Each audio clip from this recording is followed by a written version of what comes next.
Tene, Tacherdo, Gampopa, Sumpetangwatella, Among the four dharmas of Lord Gampopa, during this morning's session, we looked at the first, which is the mind going to the Dharma. And I explained the methods and instructions which we use in order to bring this about. The second of the four dharmas is called Dharma becoming a path. Now, in any case, when someone has faith in Dharma, devotion for Dharma, and practices it, they're very fortunate. This is very good. But whether the Dharma they practice becomes an authentic path or not depends upon their motivation. And motivation can vary.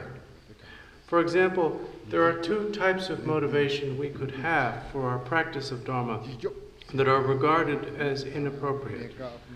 One of these is called the seeking of temporary protection. The other one is called the aspiration for temporary excellence or temporary benefit. The first of these, the seeking of temporary protection, is when your practice of Dharma is dedicated to the alleviation of some present adversity, such as physical sickness or mental suffering or some other adverse condition. Now, this is not utterly wrong in the sense that the sources of refuge to whom you are going for refuge are authentic and reliable. The problem is that the intention behind your practice is so small, so limited, that it is insufficient to serve as a basis for your Dharma becoming an authentic path. The other type of inferior motivation is the aspiration or hope for a temporary excellence or temporary benefit. And this is when you practice Dharma in order to achieve a state of happiness or comfort in this life, or in order to achieve a comfortable rebirth, such as a human or deva, in future lives. Now, this is an indirect cause of liberation because the Dharma you are practicing is authentic, but it is not and cannot be a direct cause because of the inferiority of the motivation. So in either of these cases, Dharma is not really becoming a path. In order for Dharma to become a path, we need to be motivated by the wish to achieve a state of liberation from all three realms of samsara and the state of omniscience or awakening. If our motivation and practice is the desire to achieve some state of happiness or comfort within samsara, that motivation must be discarded, must be changed.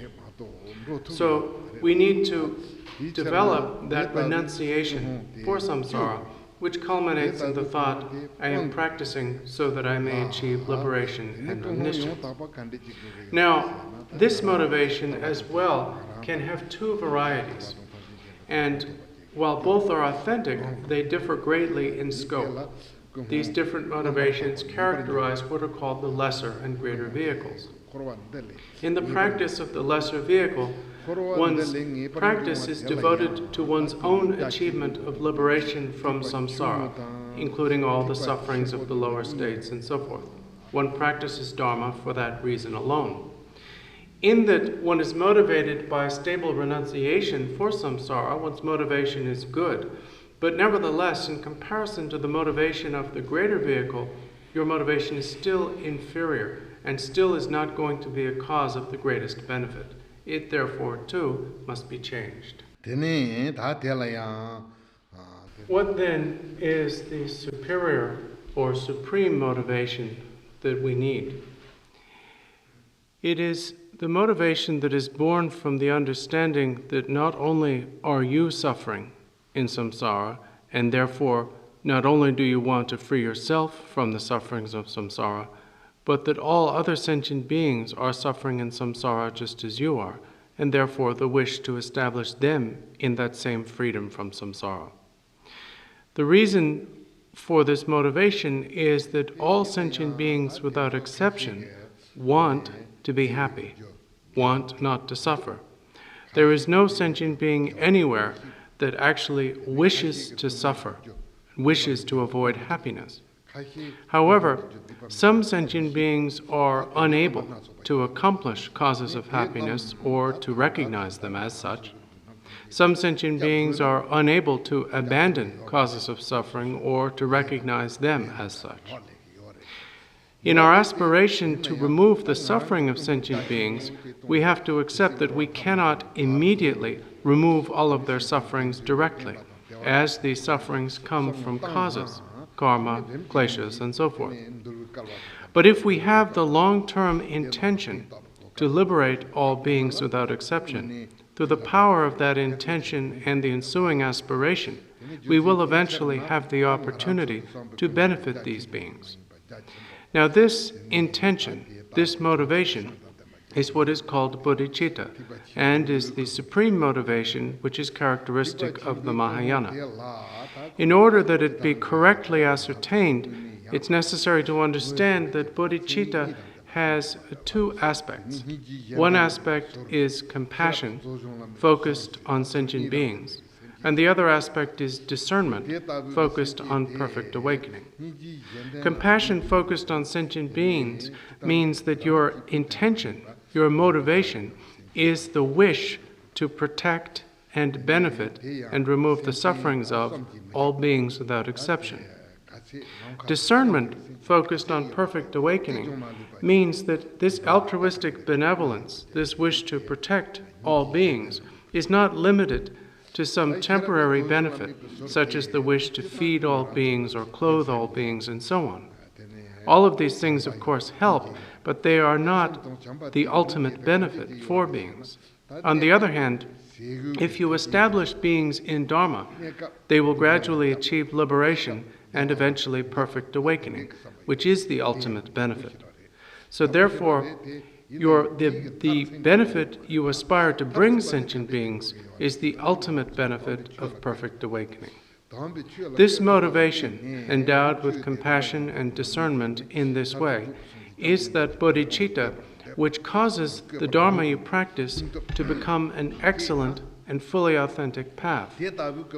Now, the first two motivations I mentioned, the wish for temporary protection and the wish for a temporary improvement or excellence, do not cause the Dharma you practice to become an authentic path. The third motivation, the motivation of the lesser vehicle, does indeed cause the Dharma to become an authentic path, but one that is somewhat limited in scope. Therefore, the motivation that we require, the motivation that causes the Dharma to become a path in the fullest sense, is the motivation of bodhicitta, characteristic of the Mahayana. Dharma practice is important, but the motivation with which that practice is done is equally important, because your initial motivation is going to determine the result of your practice. It is therefore of great importance that your motivation be bodhicitta. In detail, there are two motivations. There is the initial or causal motivation and the immediate motivation. The causal or initial motivation is your fundamental or initial intention in doing something. You think, I am doing such and such thing to achieve such and such purpose. This is true whether we are talking about Dharma or a mundane action. You have a fundamental or causal motivation for doing the thing to begin with. The second type of motivation, immediate motivation, is the actual motivation that is present in your mind while you are doing the thing. And this may not necessarily be the same as your causal motivation. There are four possibilities with regard to these two motivations in the practice of Dharma. One possibility is you could have a pure causal motivation, but your immediate motivation could become impure. Or you could have an impure causal motivation, but your immediate motivation could become pure. Or you could have a pure causal motivation and a pure immediate motivation. Or you could have an impure causal motivation and an impure immediate motivation. Ideally, for the best and purest practice of Dharma, we need both a pure causal motivation of bodhicitta and a pure immediate motivation as well. But if your initial or causal motivation is somehow impure, you can still make sure that your immediate motivation is impure by consciously generating bodhicitta. In any case, by being motivated by bodhicitta, your dharma becomes a path. Now, when we generate bodhicitta or bring bodhicitta to mind, sometimes we do so in a fabricated or artificial way, and sometimes we do so in an unfabricated or natural way. Sometimes we don't need to fabricate bodhicitta, we actually feel it. But at other times, because we are ordinary sentient beings, we sometimes do not feel it, and therefore we have to consciously remind ourselves, even though in a sense we are telling ourselves to have this motivation, and this is therefore fabricated, it will reinforce the motivation of bodhicitta and lead to unfabricated bodhicitta. Therefore, in order that Dharma become a path, we need the special motivation of bodhicitta. In general, there are two types of bodhicitta, what we call relative bodhicitta and what we call absolute or ultimate bodhicitta. The one of these that is the most important at this stage of ensuring that Dharma become a path is relative bodhicitta. According to the Sumatran Dharmakirti, it is principally through the practice of relative bodhicitta that we ensure that our Dharma become a path. And we do so by actually taking our fixation on the self onto the path. This is pointed out because in general we regard the substance of the path as, at least in part, meditation on emptiness and the realization of selflessness. But here, in forming our motivation, we act as though the imputed self truly exists. We act as though selves exist, as though beings truly exist, as they appear to in relative truth. We take the attitude that all of these beings are truly suffering, that they truly wish to be free of their suffering. And through bringing this to mind and feeling it intensely, we cultivate the strong wish and determination to alleviate their suffering. This is very different from meditation on emptiness or selflessness, but nevertheless, this practice of relative bodhicitta is the source of the greatest benefit. In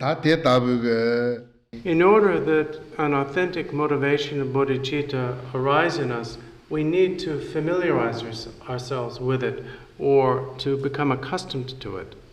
One of the principal means of doing so is the practice of the taking and sending of misery or suffering and happiness, respectively, which is an instruction that comes from the Mahayana mind training tradition. The instruction begins, practice taking and sending in alternation.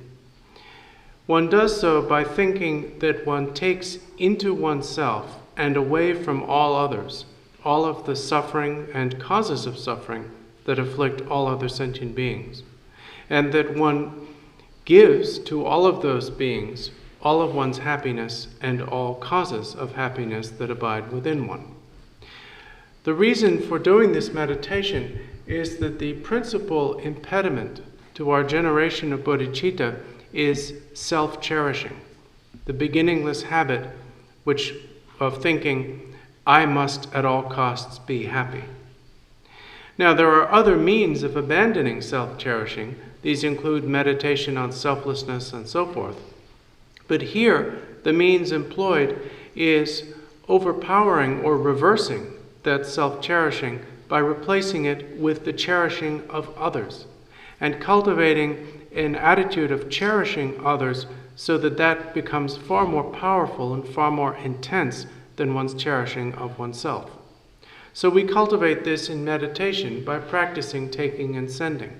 You imagine all beings present in front of you, and you think that you take from them all of their suffering and give them all of your happiness. This is done as a means of abandoning your self-cherishing. In particular, the instructions of the siddhas has been to coordinate this with the breathing, so that as you breathe in, you think that you remove from all beings and breathe into yourself all of their suffering and its causes. And as you breathe out, you think that you give to all beings all of your happiness and its causes. And these are the instructions of the Sumatran teacher Dharmakirti. Sometimes fear arises in the practice of taking and sending. Some people wonder, if I meditate like this, maybe all of my happiness and virtue will be lost. Maybe lots of suffering and adversity will occur for me. Sometimes when people who are practicing taking and sending become uncomfortable or ill, they suspect that it's this meditation which is causing it. In fact, this is not true. Happiness and suffering arise from one's previous actions. You cannot actually breathe in another sentient being's suffering or breathe out your happiness and give it to them. You can't take beings suffering away from them in this way. You can't catch beings suffering or its causes. Well, then you might object, well, if happiness and suffering arise from one's previous karma, and we cannot in fact take beings suffering away from them and give them our happiness, then what is the point in doing this practice? This practice has great meaning, but we do not do this practice of taking and sending so that we can literally give beings our happiness and take from them their suffering. We do it in order to reduce our cherishing, our self-cherishing, and in order to increase our cherishing of or our concern for others. Because through doing this, we cause bodhichitta to gradually develop in our minds. Therefore, we need to practice taking and sending repeatedly, because through this practice, as our self-cherishing diminishes and our concern for others increases, so will our bodhicitta. As well, while we do not benefit beings immediately by breathing in their suffering and breathing out our happiness, we do benefit beings through this practice. We benefit them because what we are cultivating in this practice, through cultivating the concern for and cherishing of others, is the wish to be of benefit to others. And through this wish and its ensuing aspiration, we will gain the ability to actually benefit them. The practice of taking and sending is one method through which we can cultivate and increase love, compassion, and bodhicitta. Another means for doing this is the taking of the Bodhisattva vow. The Bodhisattva vow is taken repeatedly. It may be taken in the presence of a preceptor, or in the presence of a support, or in the visualized presence of Buddhas and Bodhisattvas. But in any case, there is great benefit in receiving the vow and in renewing it, taking it repeatedly. Now, with regard to the Bodhisattva vow, some people feel some fear. They think, well, if I take the Bodhisattva vow, I will still be unable to emulate the great deeds of Bodhisattvas. Surely I will break the vow because I'm still going to get angry, generate afflictions like pride and jealousy, and so on. In fact, this is not regarded as dangerous. We take the Bodhisattva vow repeatedly in part for this reason. And furthermore, the nature of the vow is understood differently from external vows, such as the pratimoksha. A pratimoksha vow is fundamentally concerned with or fundamentally governs actions of body and speech. Since we can control our bodies and speech, when you take a pratimoksha vow, you take it with the intention to keep it exactly as stated. But the Bodhisattva vow is fundamentally a vow of mind, and we cannot control our minds as well as we can control our bodies and speech. So therefore, even in the words of the Bodhisattva vow itself, we find an understanding or acknowledgement that the vow is somewhat different. We say, I will gradually train in these stages. We don't say, I will do all of this 100% perfectly from today onward. So, although we do, in a sense, contravene the vow from time to time, if we honestly and repeatedly admit this and resolve to improve, then the bodhicitta that the Bodhisattva vow has produced within us will increase.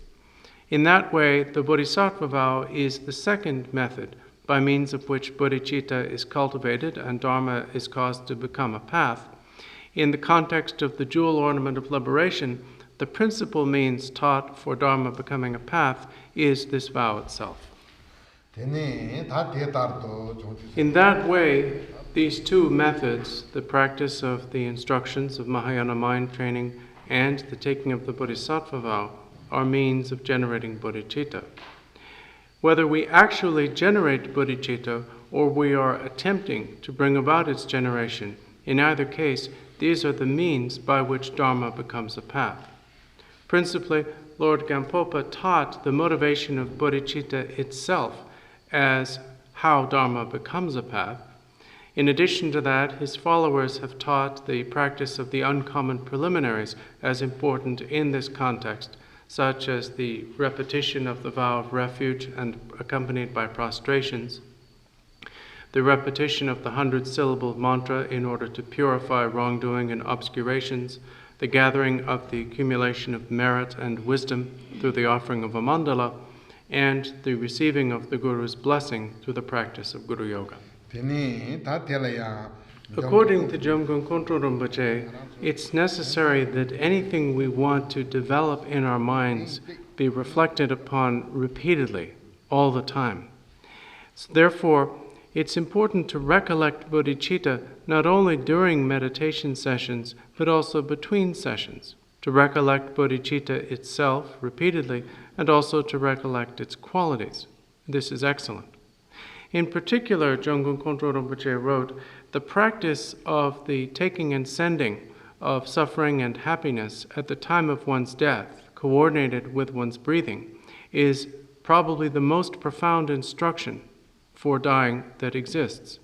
If, as one breathes and as one approaches one's death, one thinks, I give all of my happiness and all of my virtue to sentient beings, and I take all of their sufferings and its causes into myself, then while there are many other profound instructions for going through the dying process, it would be very hard, he wrote, to find one as profound as this. If one dies in a state of such consummate benevolence, then this same attitude, this same motivation will naturally arise when one is in the bardo, or interval between lives. Furthermore, one will not forget this motivation or attitude in one's subsequent birth. This will have great benefit. It will lessen the bewilderment of the bardo and remove the possibility of unfortunate births. And also, it will cause the momentum of this motivation, the momentum of love, compassion, and bodhicitta, to arise strongly in one's subsequent life and, by extension, in all future lives. This is therefore considered the best instruction for the time of death.